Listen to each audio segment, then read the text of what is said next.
Great. So thanks for the opportunity to be here. I have to just be clear up front that unlike the previous speakers, I have not written a book on diversity. This is not an area that is my particular area of expertise.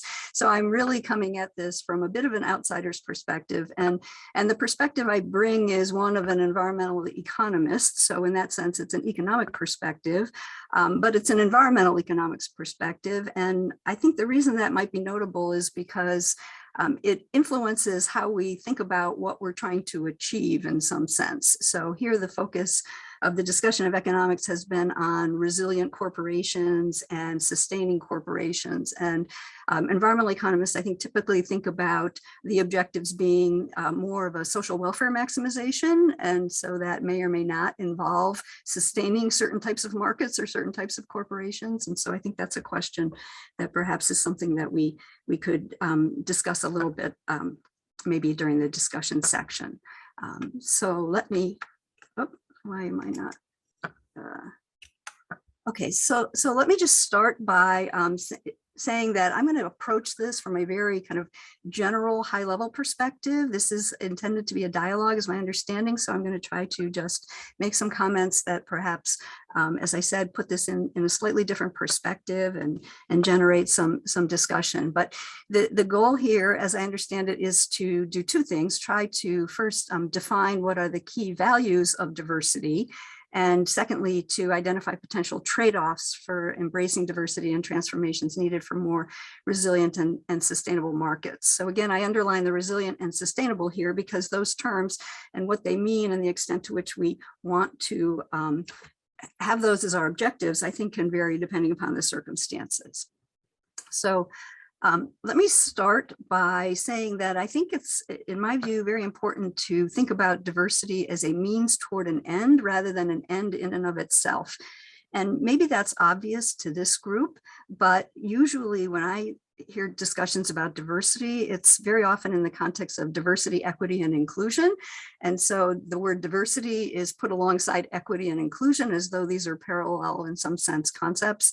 And I think that even in the DEI context, that diversity is a means toward an end, and the value of that diversity will depend upon what the end is that we're trying to achieve. So just to give an example, even in the context of, say, hiring, whether it's university faculty or any kind of a worker in an organization, we often see that an objective is to get a diverse pool of applicants. We want to do our best to advertise broadly to get a diverse pool. And so then the question is why? Why is it that we think that we need a diverse pool? And there are a number of possible reasons that we might give for wanting diversity at this level. One is simply because we want to be fair. So this is the equity and inclusion part of DEI, that we want to be fair in terms of opening up opportunities to a broad range of people within a population, not excluding certain segments of the population.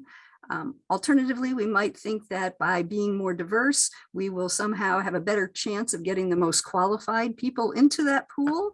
So our objective is really not one of inclusion and equity, but more of getting the most qualified individual hired for the position. We might think that given the workforce that we currently have, that by bringing in a more diverse set of applicants, we would foster this cross-fertilization that we've heard about in a lot of detail from Scott Page in terms of how it increases productivity. So that might be the objective, or it might be that we're looking to serve a particular population, whether it be customers or students, and we want to have people in our organization that in some sense look like the people that we're trying to serve, because we feel that that will allow us to better serve those populations or provide role models for them. So all of these are in some sense different reasons for wanting diversity, and they have different implications for what the value of that diversity is, both how we define it and how we measure it. And they also have different implications for what we want to do with the diverse pool once we have it, what our actual hiring strategy would be once we have that diverse pool. So thinking about diversity as a means toward an end and being very explicit about what is the objective here that we're trying to accomplish, I think is a critical part of this concept of valuing diversity. But even then, I think it's important to think about the various ways in which diversity might be in some sense defined. And we've heard a little bit about these already in the discussions, but they've been put under a single umbrella of diversity. And I would again argue that there's some value in parsing out the different components. And so let me try to do that a bit. So one is to think about diversity as basically heterogeneity. Simon mentioned this, he used the terms diversity and heterogeneity, I think in almost interchangeably. I'm not sure if that's quite accurate, Simon, but I'd be interested in your perspective on that. And so in an economic context, we could think about that in terms of product variety and the output markets. And then the question is, why do we have or why do we want product variety? Why would a firm want to produce a variety of products? And it may be to satisfy heterogeneous preferences. So maybe the heterogeneity is on the preference side for the individuals who are consumers or purchasers or customers of that corporation. Different people with different preferences want different things.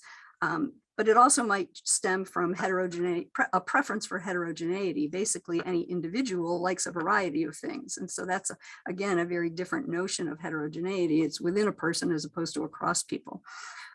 In the environmental area, we also see heterogeneity that stems from heterogeneous regulations. For example, the varying fuel economy standards in different states lead to firms having to produce different products to be sold in different states to meet the regulations in those states. And in some sense, we can think of those heterogeneous regulations as reflecting heterogeneous preferences or circumstances across those states.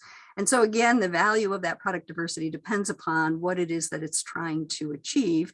And then of course, there's a cost associated with producing a variety of products as opposed to a single one. And I think this notion of a cost of diversity is something that is important to keep in mind. I don't know that it was emphasized in the previous speaker's comments, but I'm going to put some emphasis on that here. So this is one idea of heterogeneity, product variety, but I think the more relevant one for this discussion is probably on the input side rather than the output side, and thinking about different types of variation, different types of heterogeneity, identity heterogeneity, as was indicated by Scott Page, whether it be racial, ethnic, gender, linguistic, age, education, or just having a greater number of, in some sense, competing entities. This comes out of a paper that Steve Pulaski wrote with Dave Tillman. But I would argue that competition per se doesn't require heterogeneity. You can certainly have competition with a large number of identical firms. So again, the key here would be competition coupled with some kind of heterogeneity across the competing factors. But again, I think it's important to recognize that increased heterogeneity or diversity has both benefits and costs at both the organizational level in terms of firm performance or productivity. I'm sorry? Sorry,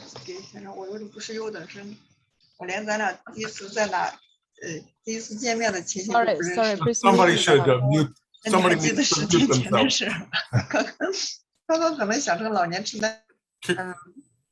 Can you hear me if I keep speaking over that? Yeah. Oh, I think it's muted. Okay, thank you. Thanks. Sorry about that. Somebody got unmuted there. Yeah, okay. So I think it's important to think about this both at the organizational level, and that's kind of the focus that we've had so far, but also more broadly at the societal level. And I've just finished reading Oded Galor's book, The Journey of Humanity on the Origins of Wealth and Inequality. And I think he has a very interesting perspective on this at the level of social diversity as opposed to organizational diversity, but I think the principles are the same. So, he argues basically that there are a lot of benefits associated with social diversity of the type that we've just heard about, widening the spectrum of individual traits. It gives broader skills in terms of problem solving, specialization, cross-fertilization, ability to adapt, etc. But he also notes the costs associated with greater social diversity by widening the spectrum of individual values, beliefs, and preferences. Findings suggest that you can erode interpersonal trust, social cohesion, increase the incidence of civil conflicts, and introduce inefficiencies in the provision of public goods, et cetera, and that these can negatively affect economic performance or economic growth.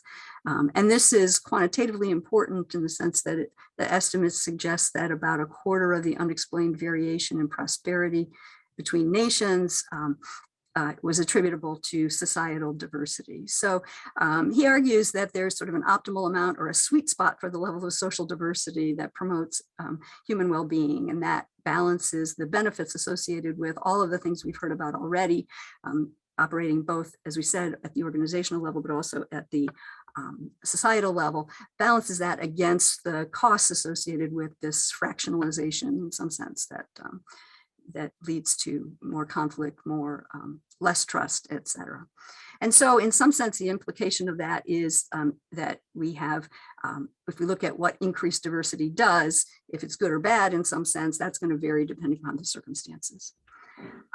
Another idea of diversity, though, is simply this notion of bundling correlated risks. So now, even though the previous discussion didn't hinge in any way on uncertainty, bundling uncorrelated risks is only relevant, obviously, in the context where you want to diversify, to pool your risks. And this is obviously relevant in the financial sector. It's also relevant in some environmental sectors as well, in particular in thinking about collective quotas in contexts like fisheries.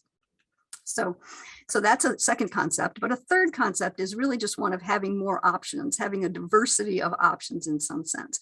And clearly more options we generally think of as a better thing. So for example, trade, economists typically think of as being a good thing because it opens up more options, although it's clear that trade can also have costs associated with it. Extreme example, of course, is the slave trade, but even in less extreme examples, we can talk about the costs associated with trade. So more options isn't always necessarily leading to positive results, at least for everyone.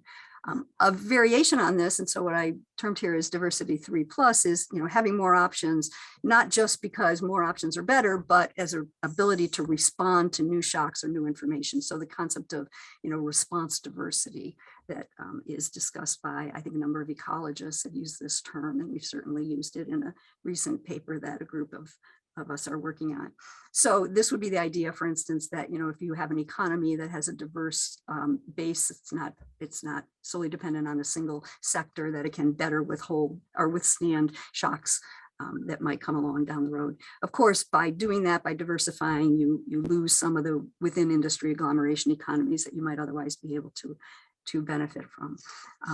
Also, obviously, having a diversity of trading partners gives you other options when it comes to being able to respond to supply disruptions, et cetera. And particularly in the environmental area, there's been discussion about the concept of what's called quasi option value. It's basically maintaining flexibility. Simon talked about the importance of that, maintaining flexibility to respond. And what you might want to do is make sure that you keep options open so that you have that flexibility.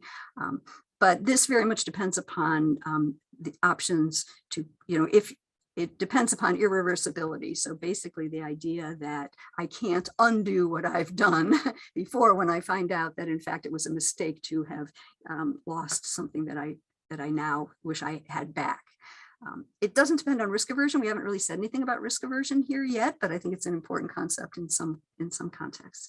And so the applications in the environmental area are to questions about, preserving unique landscapes rather than developing them, climate change, obviously irreversibility is there, and biodiversity, which perhaps Steve and Elena will talk about in the last section. And then, so the question really is, what does any of this mean?